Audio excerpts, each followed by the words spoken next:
This is the second part of our exploration into Nang Mai, the tree-dwelling spirit of Thai folklore. More than a simple ghost story, what follows is a a narrative woven from oral tradition, ritual practice, and the tangible atmosphere of real locations across Thailand. It is an attempt to blend legend, belief, and lived experience, focusing not on the jump-scare horror of a vengeful ghost, but on the quiet, creeping consequences that follow a broken taboo. This script explores the psychological terrain of fear, guilt, and spiritual obligation, examining how an ancient respect for nature continues to shape Thai cultural memory.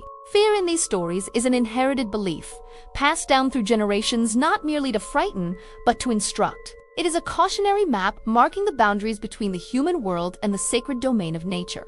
When Songshai, a man driven by practicality over piety, decided to fell the ancient banyan at the edge of his property, he was not just cutting down a tree, he was severing a line of inherited respect. The tree had stood for so long it had become almost invisible, a feature of the landscape taken for granted. The three-colored sash tied around its trunk, a clear warning of its sacred status, was dismissed as rustic superstition. The first strike of his axe did not just bite into wood, it silenced the forest. The birdsong, the rustle of leaves, the drone of insects all ceased. The only sound was the rhythmic thud of steel, and then a slow, viscous bleeding of dark red sap, as if the tree itself were a living body, wounded and weeping. The consequence was not immediate. Nang Mai is an observer, not a chaser. The first punishment was not a dramatic death, but a subtle shift in reality. An oppressive heat settled over Somchai's land, and his sleep was fractured by dreams of tangled, grasping roots. When the spirit finally appeared, it was not as an intruder breaking in, but as a presence that was already inside his home, waiting. A mysterious illness soon took hold of him, a wasting sickness that doctors could not diagnose or treat. His decline mirrored the slow decay of the felled tree, a psychological deterioration rather than physical violence. Roots, impossibly, began to push through the floorboards of his house, a tangible manifestation of the guilt consuming him from within. His ritual apology, performed in desperation, came to a lachi. His final act was one of submission, not a plea for redemption. In the end, Somchai survived, but he lost his identity, his memory, his self. Nang Mai does not always kill. Sometimes, she replaces, in some traditions, the most profound way to honor a powerful spirit like Nang Mai's to form a sacred bond, a marriage that functions as an obligation rather than a romance, held just before sunrise. Because spirits are said to delay, the ceremony is a delicate negotiation. The groom, carrying a dagger as a symbolic defense against unseen forces, approaches the ancient tree, often one so old it has become hollowed by time, its base adorned with offerings. The Konmak procession, a formal engagement parade, is performed with a mixture of reverence and fear, a ritual that must precede any human marriage the groom might undertake.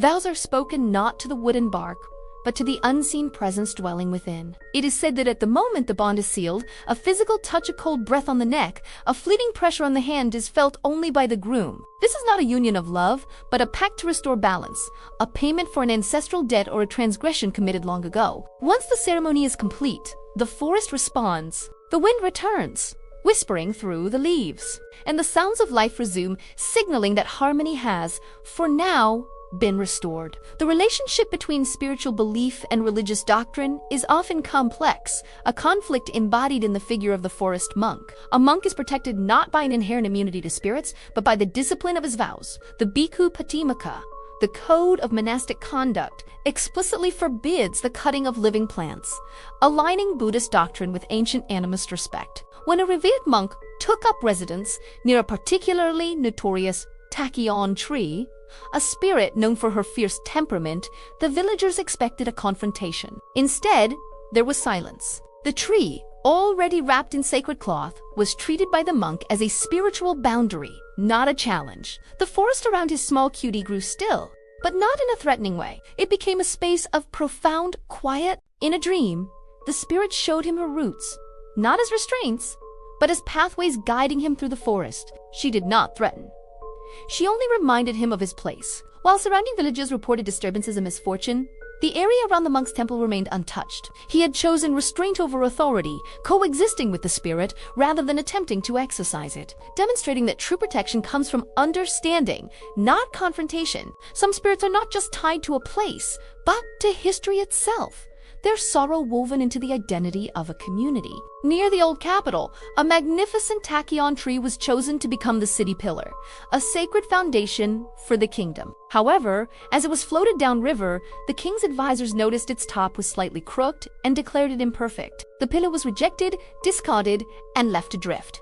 Humiliated, the spirit bound to the wood returned upstream, her grief so profound that a sorrowful crying could be heard echoing from the riverbanks before disaster struck. The village that eventually grew there was named Bang Sao Rong Hai. The village of the crying pillar. The offerings left at the base of the now grounded tree are acts of appeasement, not devotion, attempts to soothe a historical wound that has never fully healed. It serves as a stark reminder that even a rejected spirit remembers the honor of being chosen, and its pain can linger for centuries. The modern world often seeks to understand such beliefs through a lens of intellectual distance, but this approach carries its own risks. A visiting academic, a skeptic, came to a village to document its folklore, treating the stories of Nang Mai as cultural data to be collected and analyzed. He approached the sacred grove not with reverence, but with a notebook and a recorder.